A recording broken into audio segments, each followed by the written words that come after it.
All right, y'all. We are back at the Voice of the People. Got anything good, Mark? I've just texted them. I'm waiting to hear back from them to see what's going on. I'm hearing them back and answer, so let's see what's going on. I hear that. Oh, he said he's calling now. We're getting a call now, so he said he's calling in as we're speaking. Okay, that will work. Hopefully we'll get a bell any second now, because he said he's calling at the moment. Let's wait to see if we hear a bell. We're looking for that bell. It might take a second or two. Step outside. We're waiting for the bell. The way that notification works, you know. So there it is right there. All right, here we go.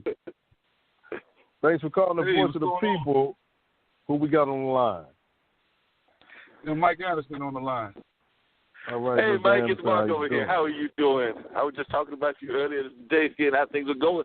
I understand you got some major good news going on in your life, so that's a great thing going on. Because just if you could give us a quick rundown for those that are listening that don't know your story, including Dean. I've told him your story of the 17 years and all of that, but if you can give him just a little bit of the history, and then we'll get into that good news that you've got as well that you picked up in California. Oh, okay, all right, no doubt. So, I actually come from Fayetteville, North Carolina, where, you know, J. Cole, the home of J. Cole, also the home of me. But I actually grew up in a domestic violence plagued household. My father was an African-American Vietnam vet that, you know, used to beat my mom, used to beat us a lot, and held us at gunpoint one time. You know, a lot of stuff happened when I was little that kind of like ran into my veins like bitterness. And then as I got older and my mom and dad got divorced, I kind of got to the point to where I knew my mother wasn't able to really support the family. She was only making like $3.65 an hour as a hospital housekeeper. So I kind of went into the streets, man, and started, you know, selling drugs, selling guns, getting involved with all sorts of trouble.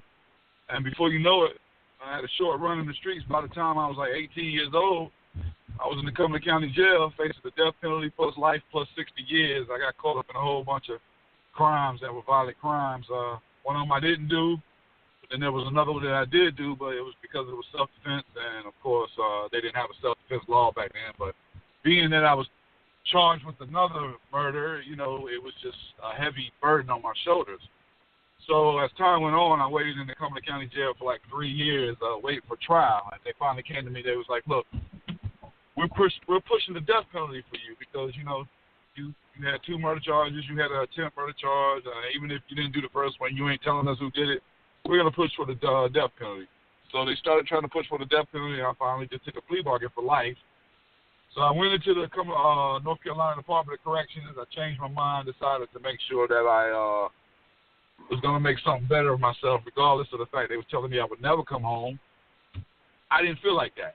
I didn't never give up, didn't never lose hope. So I went in, got 2 college degrees, several vocational diplomas like heating and air, plumbing, small engine repair, auto mechanics, so many different things dealing with that nature, you know, vocational trades.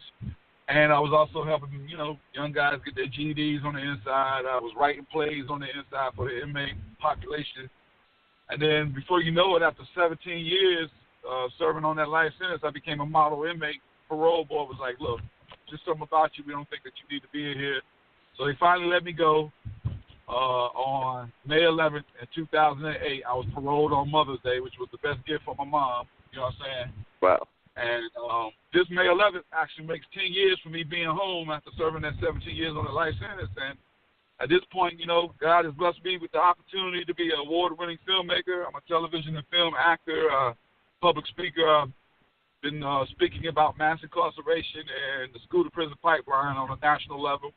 I was with the My Brother's Keeper Bureau, which was Obama's initiative. I did some stuff with Congressional Black Caucus. Been all throughout the country speaking, you know, going into the prisons. I wrote my autobiography that became an Amazon bestseller about 3.5, 4 years ago almost. And then we shot the documentary.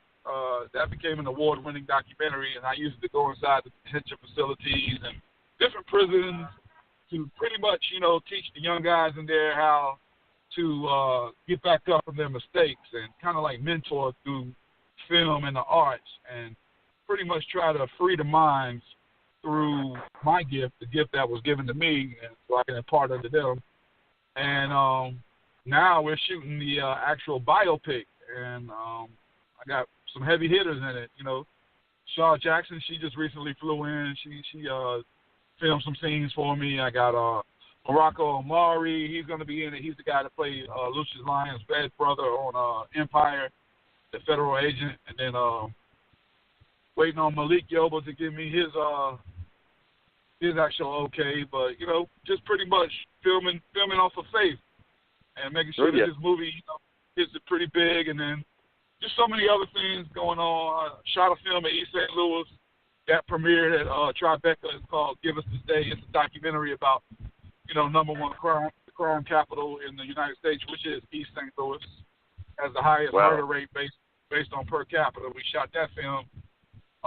Got a lot of rave reviews on it, and just, you know, I continue to strive and do better in everything that I can, man, just to show people that, you know, ain't no excuse. You can come from hell and make it to heaven with no problem. You know what I'm saying?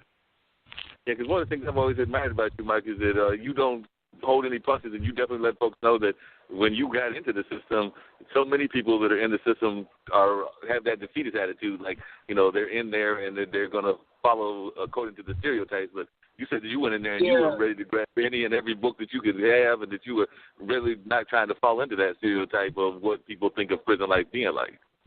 Yeah, well, I wasn't. I will say this because I don't ever want anybody to think that I went in there and I was perfect.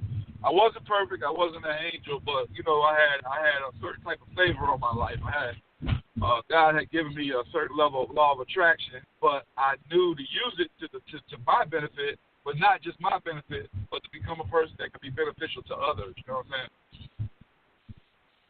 Yeah, because I know in one of our conversations you were talking about even how sometimes you would have that leadership ability of yours, and you even exercise that leadership ability when you were in the system. Because I remember you talking about like an incident where I think the people that were in the forces, control, because you would fall into the trap of actually getting caught up in actually leading like a rebellion or whatever. But you were like basically telling your people, look, we're not going out like this. Back down because of some of your leadership abilities. Yeah, there was a major riot that started one day, and this was out in Oklahoma. They were back in the mid '90s in the North Carolina Department of Corrections. They were sending a lot of people out of state because the prisons were overcrowded, 1,000 inmates, and so they had to start contracting out at private prisons. A lot of people don't know, but prison is actually a business. You can open up a prison and get paid off of a prison right now. And they sent out the 4 states that they sent us to: Oklahoma, Rhode Island, Tennessee, or Texas. So I happened to go to Oklahoma. And one day a major riot popped off over there because they had put one of our guys in a chokehold and choked him out, and literally, he started just, shaking. So we all kind of rose up, and, there was a big fight going on out on the yard. We was tussling with the guards. And all of a sudden, the SORT team came in, which was the state operational response team. They came in with electric shields, electromagnetic shields, rubber bullets, all sorts of things. And then I was one of the ones that was able to get the meat of it all and say, look, stand down.